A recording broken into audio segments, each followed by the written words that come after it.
hari Sabtu tanggal 12 April 2025 bertepatan dengan pembagian rapot hasil sumatif tengah semester dan sekaligus ada kegiatan gelar karya P5 SMP Negeri 2 Sindang. Indramayu, Fokus Pantura, SMP Negeri 2 Sindang Kabupaten Indramayu, Jawa Barat sukses menggelar kolaborasi gelar karya P5, proyek penguatan profil pelajaran Pancasila, dengan tema Selamat Dunia Remaja, bertempat di halaman sekolah tersebut pada Sabtu tanggal 12 April tahun 2025. Kegiatan P5 yang digelar keluarga besar SMP Negeri 2 Sindang atau yang dikenal dengan singkatan NEDUSI, ini pun dikemasnya dalam bentuk hasil karya siswa yang meliputi pendidikan, kesehatan reproduksi, dan seksualitas. Acara yang juga dihadiri Kepala SMPN 2 Sindang Indramayu Haji Fajar Ismadi, Pembina SMP Dinas Pendidikan dan Kebudayaan Kabupaten Indramayu Hajah Sri Sunarti, Wakasek, guru dan ribuan siswa itu berjalan dengan sukses. Tak hanya hiburan karya-karya siswa saja yang tampil di atas panggung, namun hasil karya P5 itu pun dipamerkannya, baik yang tertata di atas meja maupun yang digantungkan untuk diberikan nilai oleh guru dan bagi pemenang mendapatkan hadiah yang diberikan dari pihak sekolah. Kepala SMP Negeri 2 Sindang Indramayu Haji Fajar Ismadi mengatakan bangga sekaligus mengapresiasi atas dukungan antusias dari seluruh siswa, Wakasek dan guru hingga acara P5 ini berjalan dengan baik. Alhamdulillah pada hari ini ada dua agenda kita melaksanakan kegiatan di SMP Negeri 2 Sindang. Pertama, pembagian hasil sumatif untuk anak-anak, sumatif tengah semester. Kemudian yang kedua, ada kegiatan gelar karya P5 yang berkaitan dengan pendidikan, kesehatan, reproduksi, dan seksualitas atau PKRS. Nah, program kegiatan PKRS ini merupakan kolaborasi antara Dinas Pendidikan, kemudian Dinas Kesehatan, dan Dinas Pemberdayaan Anak dan Perlindungan Anak dan Perempuan DP3A. Nah, itu kita berkolaborasi, kemudian sekolah melaksanakan kegiatan P5 dalam kokurikuler pembelajaran. Alhamdulillah kita lihat, kita saksikan anak-anak kita yang punya kreativitas, punya kompetensi, punya kemampuan dan keterampilan bisa mengaplikasikan, bisa mengimplementasikan hasil dari kegiatan proses pembelajaran. Nah, kami berharap bahwa kegiatan ini bertujuan yang pertama adalah pengetahuan siswa. Jadi siswa secara pengetahuan, kemudian secara pemahaman dan keterampilan itu bisa mengimplementasikan, atau istilahnya dalam bahasa pendidikan itu contextual learning. Jadi anak tidak hanya mencerna secara kognitif gitu, tapi dia bisa melakukan actionnya. Dan harapannya tidak hanya sekedar seperti ini. Harapan kami adalah bagaimana apa yang sudah menjadi pembelajaran siswa itu bisa diterapkan dalam kehidupan sehari-hari.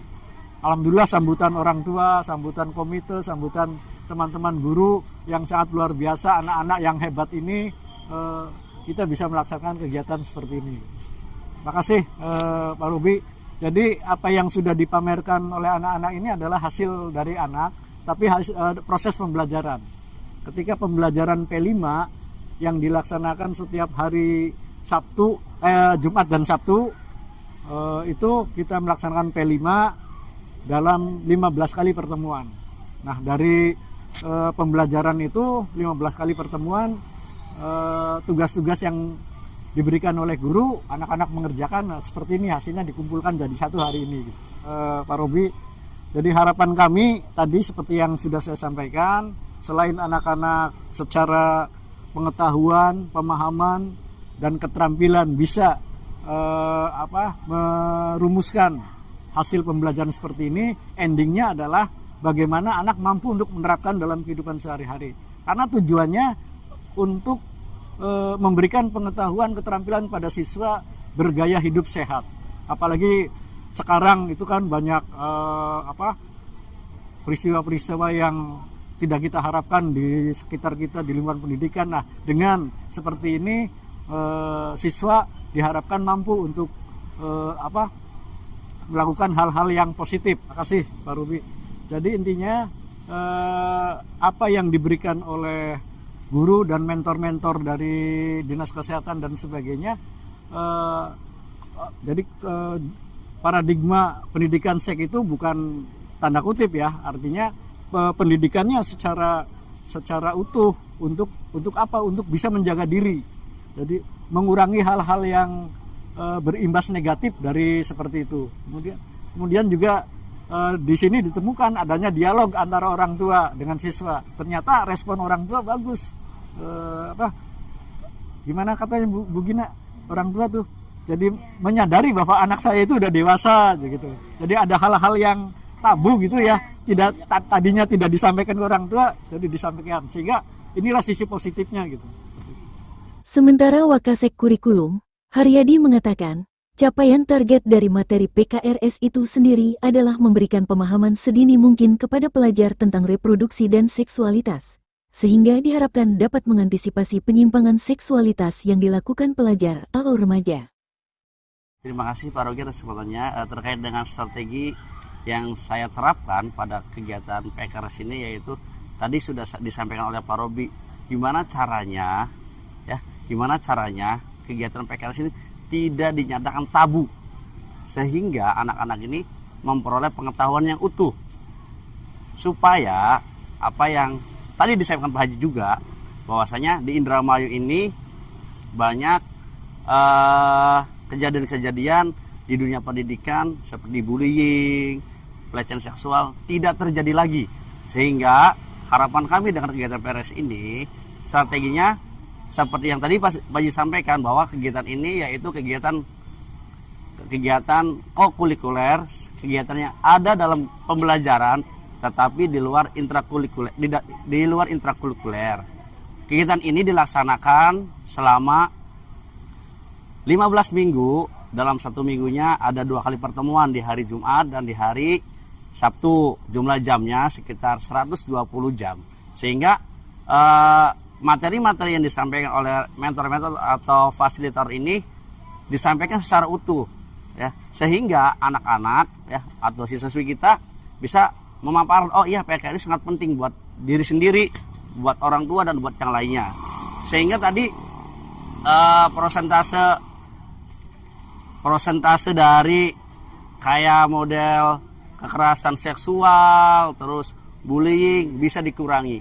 Itu strateginya kita belajar tadi yang Pak Haji sampaikan, contextual learning. Kita sampaikan sesuai apa yang ada di lapangan. Jadi anak-anak juga sampai sekarang alhamdulillah anak-anak responnya bagus, orang tua juga bagus. Hal-hal yang tabu tetapi sekarang bukan jadi hal yang tabu lagi, sehingga membuat konsep yang sangat bagus buat anak-anak terhadap PKRS. Sedangkan untuk pelajar itu sendiri merasa bangga atas kepercayaan yang diberikan sekolah untuk menyelenggarakan kegiatan gelar karya PKRS di sekolah. Perkenalkan, nama saya Akbar Bintang Untoyo dari kelas 8H sebagai perwakilan dari OSIS. Tentu saja kami sangat senang karena dapat menjalankan acara ini dengan sangat sukses dan sangat berhasil. Dan itu tidak luput dari kerjasama kami, para OSIS, yang sedari awal saling membahu untuk mentata atau menyusun semua karya-karya siswa ini agar dapat ditampilkan sebagai murni hak karya dari siswa itu sendiri, begitu Pak. Banyak dari pemindahan meja dari kelas ke kelas, terus ada yang memasang semacam celemek itu ya di meja, panah-panah gitu ya, pemasangan banner yang berukuran besar yang berisi bunga-bunga yang berisikan data diri dari siswa-siswa itu, dan juga kekompakannya itu sangat-sangat dijunjung tinggi, dan saya sangat bangga melihat hal itu di lapangan begitu. Pengumpulan bahan itu bisa dibilang sehari atau 2 hari itu cukup, karena tidak perlu membutuhkan waktu yang lama lah untuk harapan saya semoga acara-acara seperti ini dapat dilaksanakan dengan lebih baik lagi. Dan untuk para OSIS, semoga kalian kerjasamanya semakin tinggi lagi, solidaritasnya semakin tinggi lagi, dan menjadi lebih bagus lagi ke depannya. Sekian dari saya. Demikian kru Fokus Pantura yang bertugas, Robi Cahyadi dan Jaya Mulia melaporkan.